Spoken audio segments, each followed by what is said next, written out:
कानी बहू। किशोरी लाल जी के बेटे राघव की शादी की बात जगह जगह चल रही थी, लेकिन किशोरी लाल जी को कोई लड़की पसंद ही नहीं आती थी। और उसकी एक ही वजह थी, किशोरी लाल जी का लालची होना। उनको लड़की वालों से मोटा दहेज चाहिए था और इसी चक्कर में एक दिन वो एक बहुत पैसे वाले के घर अपने बेटे का रिश्ता लेकर पहुंचे। उस आदमी का नाम था ओम प्रकाश। देखे किशोरी लाल जी, मेरी एक ही बेटी है और मेरी सारी संपत्ति जायदाद सब कुछ मेरी बेटी नैना का ही है।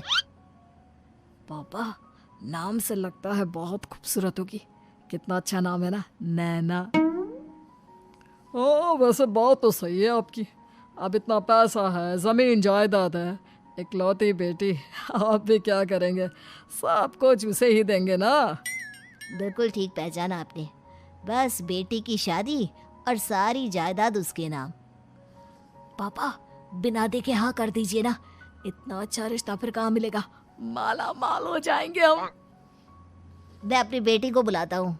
अरे नहीं नहीं नहीं नहीं, आपकी बेटी का नाम नैना है, सुनकर ही लगता है बहुत सुंदर होगी।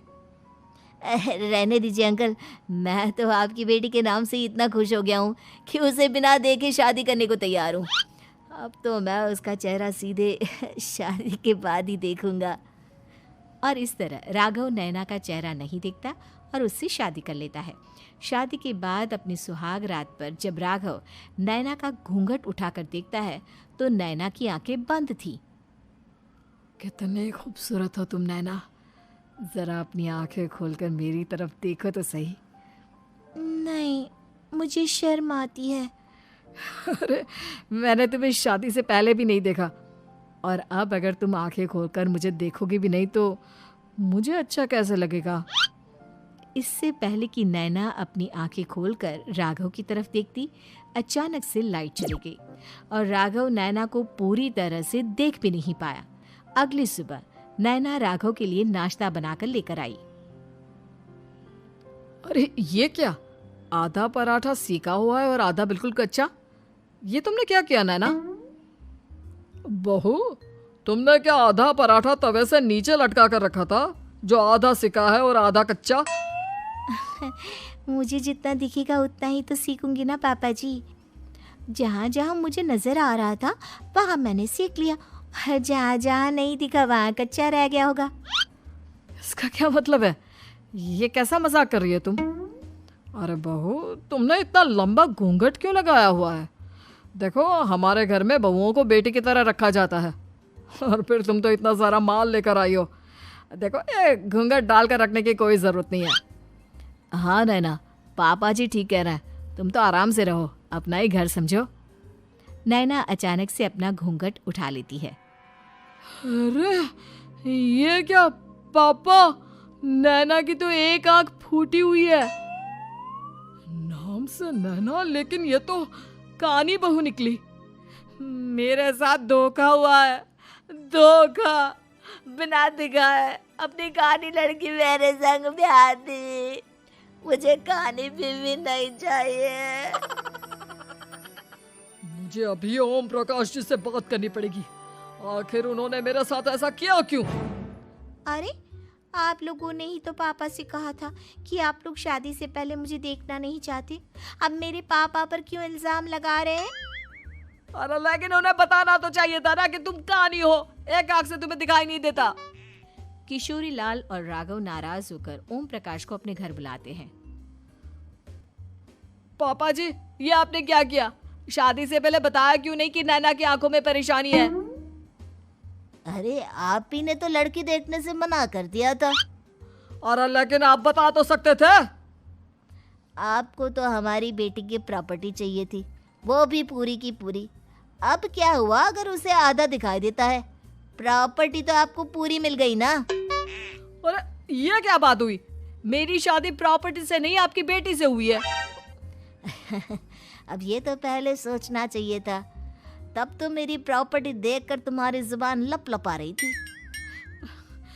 लेकिन मैं कानी लड़की को अपनी बीवी बनाकर नहीं रख सकता। पापा, कुछ करिए ना आप। हाँ, करता हूँ। देखिए ओम प्रकाश जी, आप हमारे साथ ऐसा नहीं कर सकते। और तुम देखो, अगर तुमने मेरी बेटी से शादी तोड़ी ना, तो जो भी प्रॉपर्टी मैंने तुम्हें दी है वो तो पूरी की पूरी वापस ले ही लूँगा, और आधी प्रॉपर्टी तुम्हारी भी लूँगा। अरे मेरी आधी प्रॉपर्टी भला क्यों लेंगे आप? इसलिए क्योंकि मेरी बेटी को आधा नज़र आता है और उसकी नज़र अभी तक तुम्हारी आधी जायदाद पर ही पड़ी है। अब तुम उसे घर से निकालोगे तो कुछ तो लेकर जाएगी ना। और अगर हम आपकी बेटी को अपने घर की बहू बना कर रखे तो? तो तुम्हारी पूरी प्रॉपर्टी तुम्हारी ही रहेगी, और जो मैंने तुम्हें दिया है ना, उसमें से बस मैं आधा लेकर जाऊंगा। अरे लेकिन अब आप अपनी दी हुई प्रॉपर्टी में से आधी वापस क्यों लेकर जाएंगे? अगर मैं आपकी बेटी को अपनी पत्नी बनाकर रखने को तैयार हूं तो? इसलिए ताकि भविष्य में अगर तुम मेरी बेटी को धोखा दो तो उसके पास कुछ तो रहे जो पति का हो।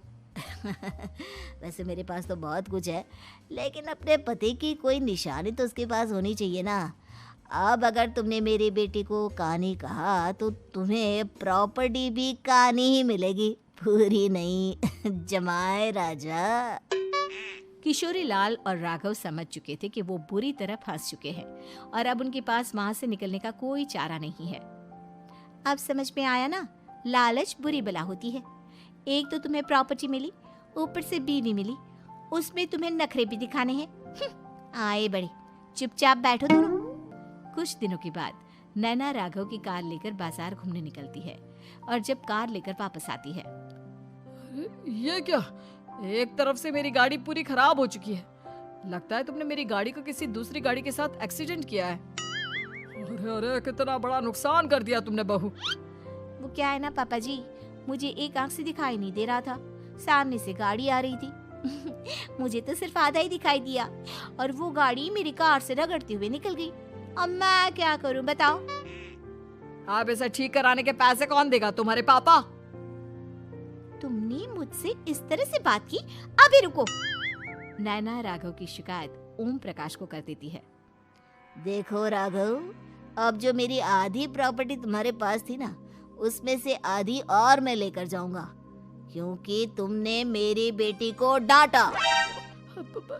अरे नहीं नहीं पापा जी, गलती हो गई, माफ कर दो। गलती की तो कोई गुंजाइश ही नहीं। अगली बार मेरी बेटी को डांटा तो बची हुई आधी में से आधी और ले जाऊंगा।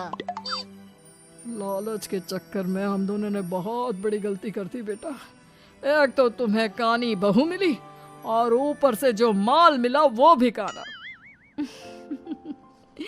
इस तरह राघव की हर एक गलती पर ओम प्रकाश उसकी प्रॉपर्टी का आधा आधा हिस्सा लेकर अपना सारा माल वापस ले गया और राघव को कानी बीवी से काम चलाना पड़ा। भाई लालच वाकई में बुरी बला है।